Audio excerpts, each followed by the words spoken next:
Wuthering Heights by Emily Brontë. Chapter 30. I have paid a visit to the Heights, but I have not seen her since she left.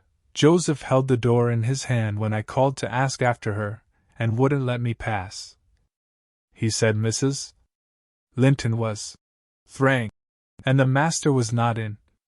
Zillah has told me something of the way they go on, otherwise I should hardly know who was dead and who living. She thinks Catherine haughty, and does not like her, I can guess by her talk. My young lady asked some aid of her when she first came, but Mr. Heathcliff told her to follow her own business, and let his daughter-in-law look after herself, and Zillah willingly acquiesced, being a narrow-minded, selfish woman.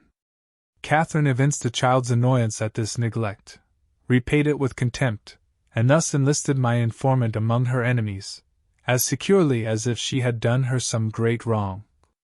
I had a long talk with Zillah about 6 weeks ago, a little before you came, one day when we foregathered on the moor, and this is what she told me.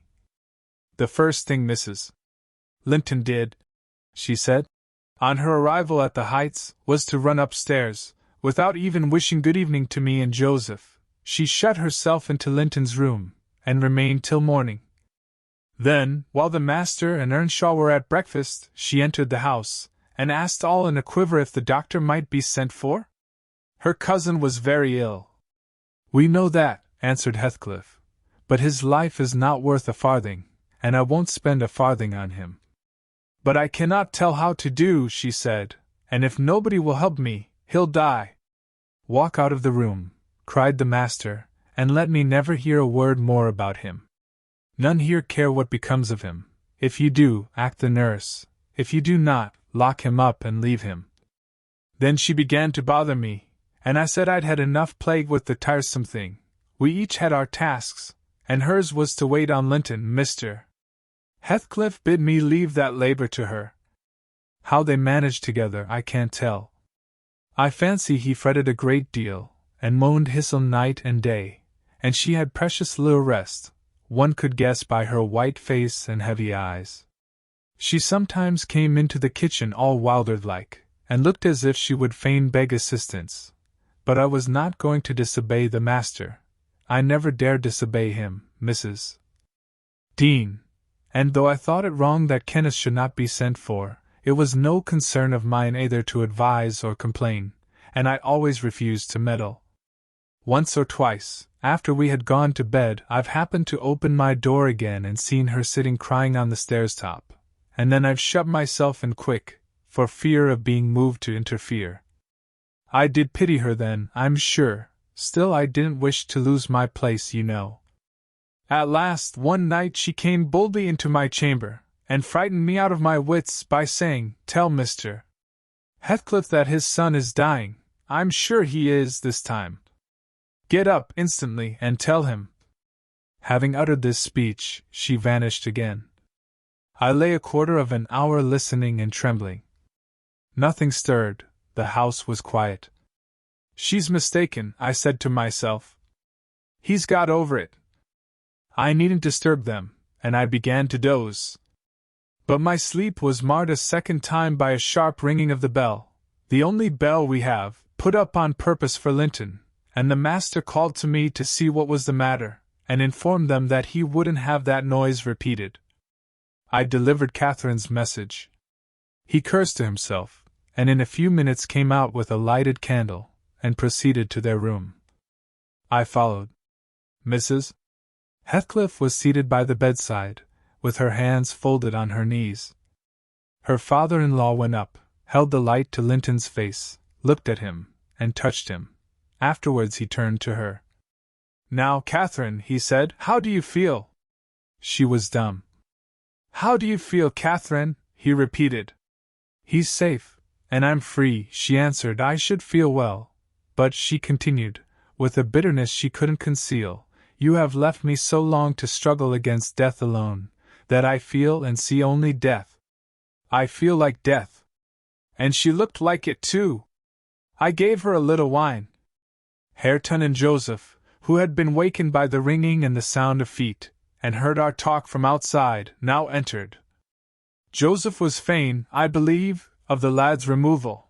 Hareton seemed a thought bothered, though he was more taken up with staring at Catherine than thinking of Linton. But the master bid him get off to bed again. We didn't want his help. He afterwards made Joseph remove the body to his chamber, and told me to return to mine, and Mrs. Heathcliff remained by herself.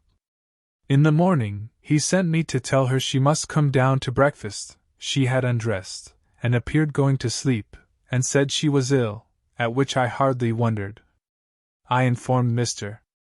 Heathcliff, and he replied, well, let her be till after the funeral, and go up now and then to get her what is needful, and, as soon as she seems better.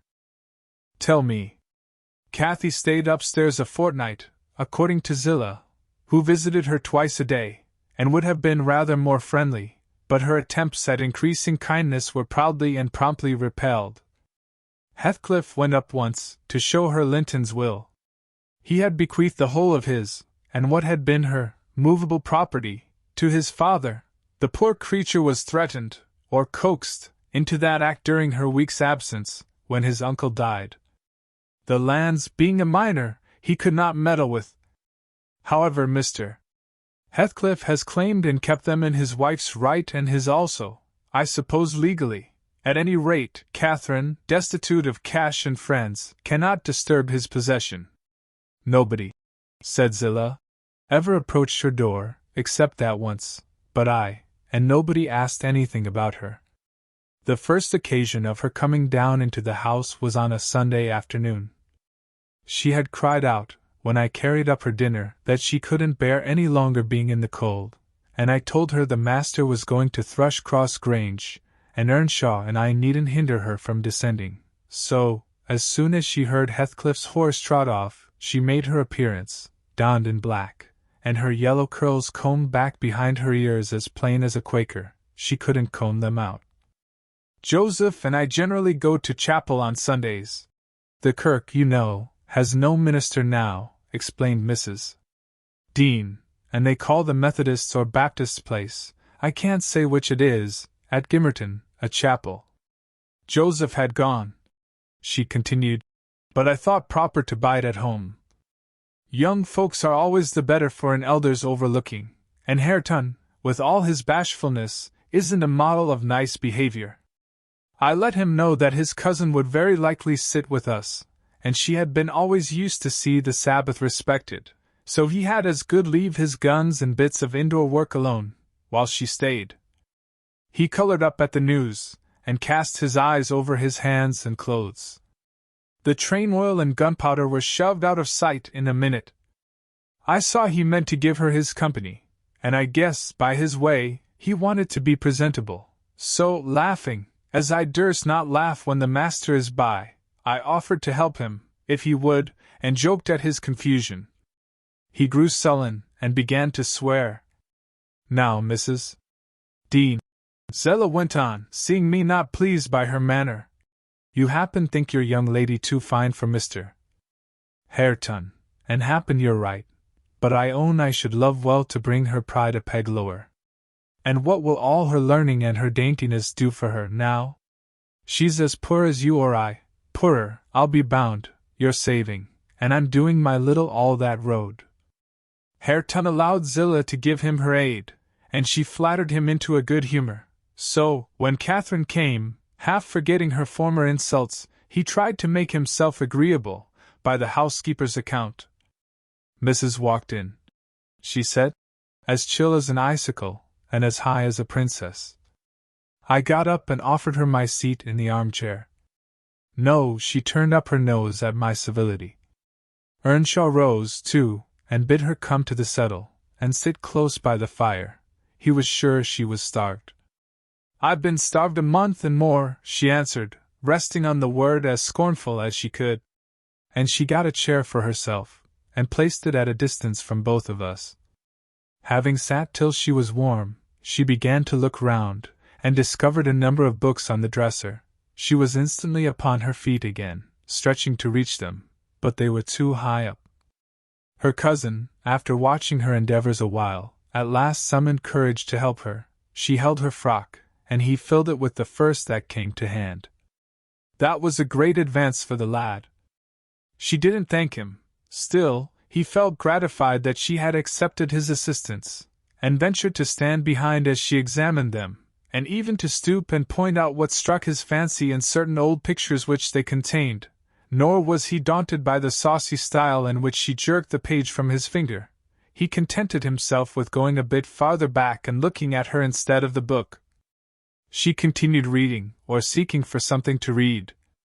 His attention became, by degrees, quite centered in the study of her thick silky curls. Her face he couldn't see, and she couldn't see him. And, perhaps, not quite awake to what he did, but attracted like a child to a candle, at last he proceeded from staring to touching. He put out his hand and stroked one curl, as gently as if it were a bird. He might have stuck a knife into her neck. She started round in such a taking. "Get away this moment! How dare you touch me? Why are you stopping there?" she cried, in a tone of disgust. "I can't endure you. I'll go upstairs again, if you come near me." Mr. Hareton recoiled, looking as foolish as he could do. He sat down in the settle very quiet, and she continued turning over her volumes a knot. Her half-hour. Finally, Earnshaw crossed over, and whispered to me, "Will you ask her to read to us, Zillah? I'm stalled of doing naught, and I could like to hear her. Do not say I wanted it, but ask of yourself." "Mr. Hareton wishes you would read to us, ma'am," I said immediately. "He'd take it very kind, he'd be much obliged." She frowned, and looking up answered, "Mr. Hareton, and the whole set of you, will be good enough to understand that I reject any pretense at kindness you have the hypocrisy to offer. I despise you, and will have nothing to say to any of you. When I would have given my life for one kind word, even to see one of your faces, you all kept off. But I won't complain to you. I'm driven down here by the cold, not either to amuse you or enjoy your society." "What could I ha' done?" began Earnshaw. "How was I to blame?" "Oh, you are an exception," answered Mrs. Heathcliff. "I never missed such a concern as you." "But I offered more than once, and asked," he said, kindling up at her pertness, "I asked Mr. Heathcliff to let me wake for you." "Be silent. I'll go out of doors, or anywhere, rather than have your disagreeable voice in my ear," said my lady. Hareton muttered she might go to hell for him, and unslinging his gun, restrained himself from his Sunday occupations no longer. He talked now freely enough, and she presently saw fit to retreat to her solitude, but the frost had set in, and, in spite of her pride, she was forced to condescend to our company more and more. However, I took care there should be no further scorning at my good nature. Ever since, I've been as stiff as herself, and she has no lover or liker among us, and she does not deserve one, for, let them say the least word to her, and she'll curl back without respect of any one. She'll snap at the master himself, and as good as dares him to thrash her, and the more hurt she gets, the more venomous she grows. At first, on hearing this account from Zillah, I determined to leave my situation, take a cottage, and get Catherine to come and live with me, but Mr. Heathcliff would as soon permit that as he would set up Hareton in an independent house, and I can see no remedy, at present, unless she could marry again, and that scheme it does not come within my province to arrange. Thus ended Mrs. Dean's story.